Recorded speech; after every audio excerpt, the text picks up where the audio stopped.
Have you ever met someone who made you question your own intuition? They do not text first. They do not say they miss you. They do not give you a clear answer.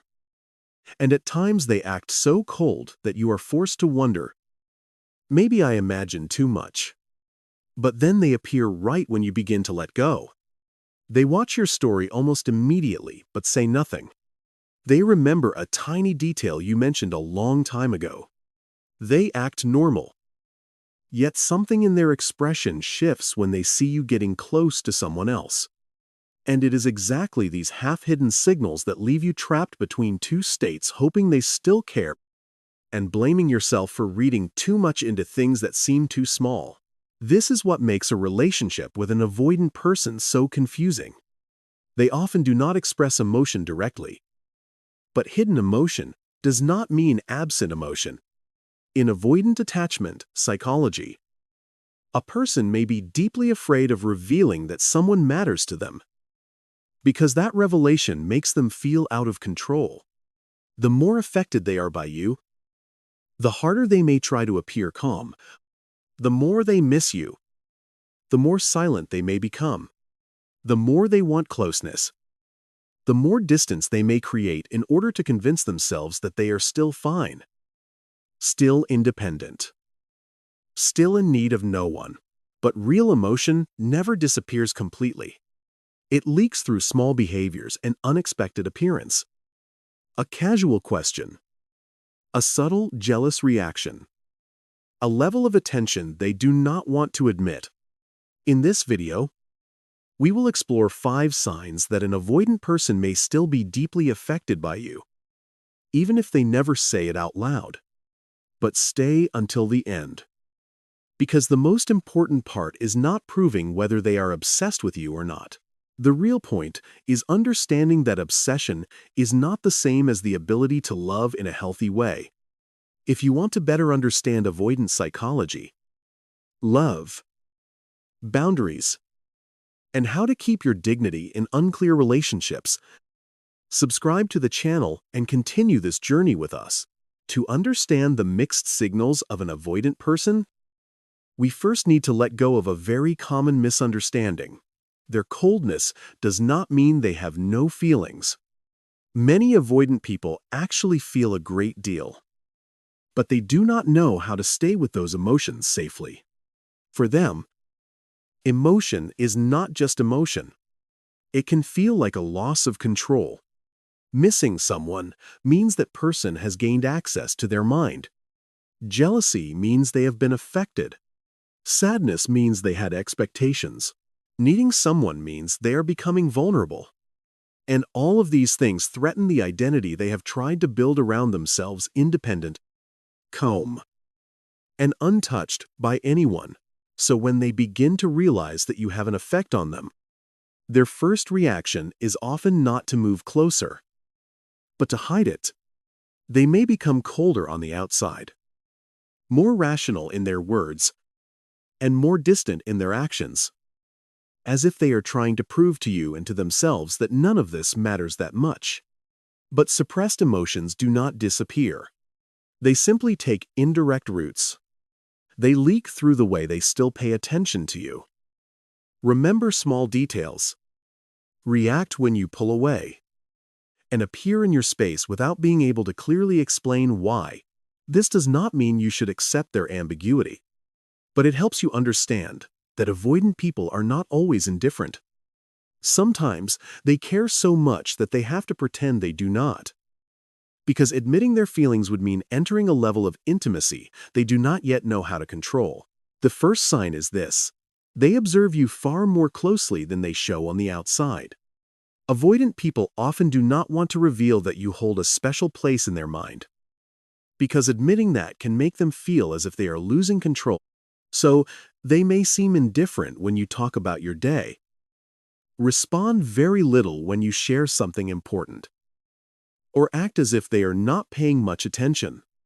But then, at another moment, they unexpectedly bring up a small detail you never thought they would remember: the kind of coffee you like, a place you once said you wanted to visit. In the name of a friend, you mentioned only once, or an old sentence that seemed to have passed long ago. This is a very typical form of avoidant care they notice, but they do not want to be caught noticing. They may watch your story very quickly but never message you. They may know what you are doing without asking directly. They may sense a shift in your mood, yet hide that awareness behind a calm exterior.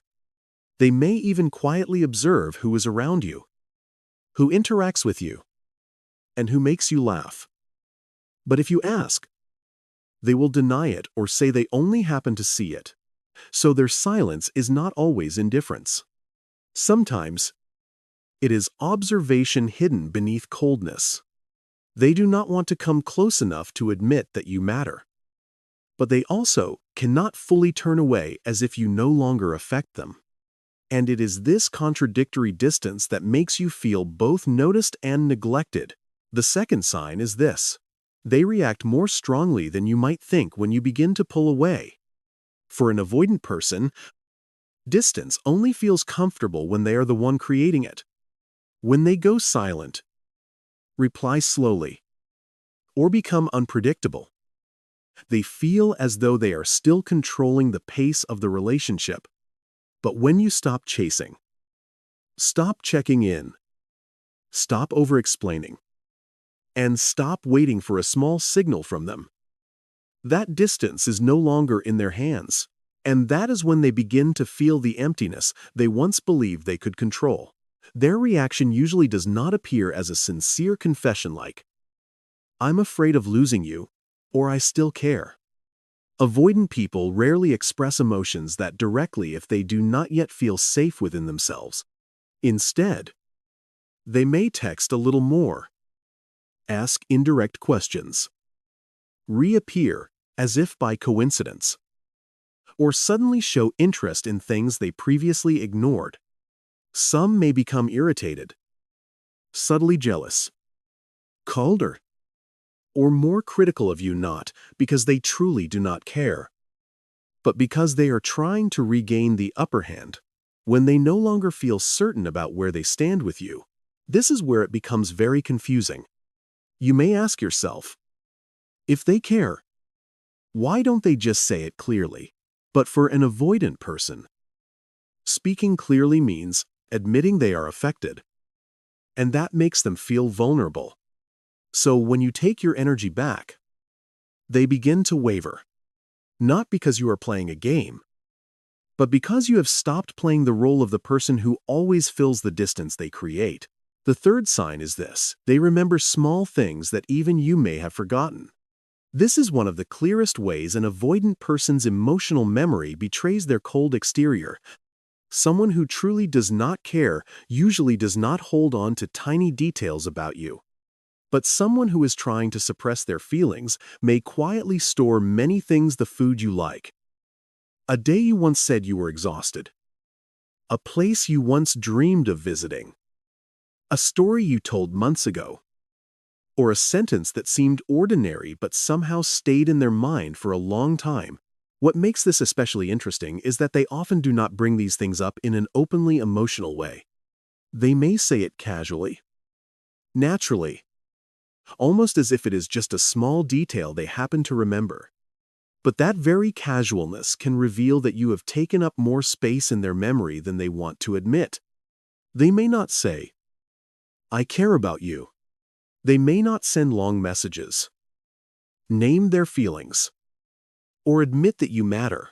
But the way they remember small things, your preferences, habits, tired moments, or unspoken wishes, becomes a form of indirect care. From the perspective of avoidant psychology, this is a very important mechanism. They may not dare to enter intimacy through clear words because clear words make their emotions feel exposed. So, the emotion finds another path. It appears through memory, attention, and details that seem accidental. And sometimes, those small things say far more than their silence ever could. The fourth sign is this: they appear in your orbit, but never come close enough to admit it. This is one of the most confusing behaviors of an avoidant person. because they do not completely disappear. Yet they do not truly step in either. They may not directly ask to meet you, but somehow show up in places you often go. They may not send a clear message to restart the conversation, but they interact indirectly on social media. They may not ask whether you are okay, but they quietly observe what you post, who you meet, and the small changes in your life. From the outside, everything may look like coincidence.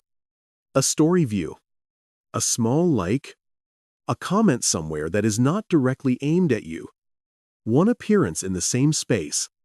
But when these things happen repeatedly, they no longer feel entirely random.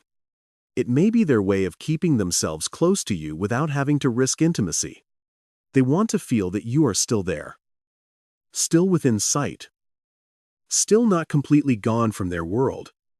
At the same time, they do not want to come close enough to face the question, why are you still here? This is the gray zone that is very typical of avoidant psychology. They want to be close enough not to lose you, but far enough not to admit they need you. They want to remain present around your life, but they do not want to take responsibility as someone who is truly choosing you. And that is exactly what keeps you stuck. They do not come close enough for you to trust, but they do not disappear enough for you to let go. They keep themselves at the edge of your life, close enough to feel your presence, distant enough to protect their defenses. The fifth sign, and perhaps the most painful one, is that they sabotage the connection right when things begin to become deeper. Maybe you have experienced that moment the two of you just had an honest conversation, shared a very close night, or opened up about something that made you feel as if they were finally letting you in. You start to think, maybe this time they really felt it. But then, right after that, something changes. They disappear. They become colder. They say they need space. They start an unnecessary argument. Or they deny the intimacy that just happened, as if that moment never meant anything. This is a very typical response of the avoidant nervous system when real emotion gets too close. For them, intimacy is not only warmth, it can also activate the fear of dependency, control, being seen too clearly, or being hurt if the other person eventually leaves. So the moment they begin to feel that you matter more than they can control, they may unconsciously create distance in order to regain a sense of safety. But this needs to be understood with clarity. Their withdrawal does not always mean they do not care. Sometimes, it means the opposite. They care too much, and the intensity of that feeling frightens them. However, strong emotions are never a valid excuse for hurting someone else. Their fear of intimacy may explain avoidant behavior, but it does not justify disappearing, creating confusion, denying the connection, or leaving you alone to carry the weight of their emotional instability. And this is the most important part, because if you do not look at this from a secure place, it becomes very easy to mistake obsession for love. Someone can observe you closely, remember small details about you, react strongly when you pull away, feel jealous when they see you near someone else, and even think about you more than they want to admit. But none of that proves they are capable of loving you with clarity, stability, and maturity. Obsession is not presence. Jealousy is not commitment. Missing you is not responsibility. Watching you is not communication. And being affected by you does not mean they are mature enough to build a safe relationship. This is where you need to stay awake. Being in someone's mind does not mean you have a safe place in their life. They may think about you every day and still never send a clear message. They may feel uncomfortable when you move away and still not have the courage to step forward. They may fear losing you and still continue behaving in ways that make you feel abandoned. And if you only hold on to the signs that they have feelings, you may slowly convince yourself to endure a little longer. Wait a little longer. And hope a little longer. Healthy love is not only about emotional intensity, it is about the capacity to be present, communicate, take responsibility, and choose each other clearly. So do not only ask, "Are they obsessed with me?" Ask instead, "Are they mature enough to love me without making me guess?" Because if they only think about you in silence but cannot come toward you with clarity, then what you have is not safe love. It is only a strong emotional bond without a place where you can truly feel at peace. So the solution is not to keep living by decoding signals.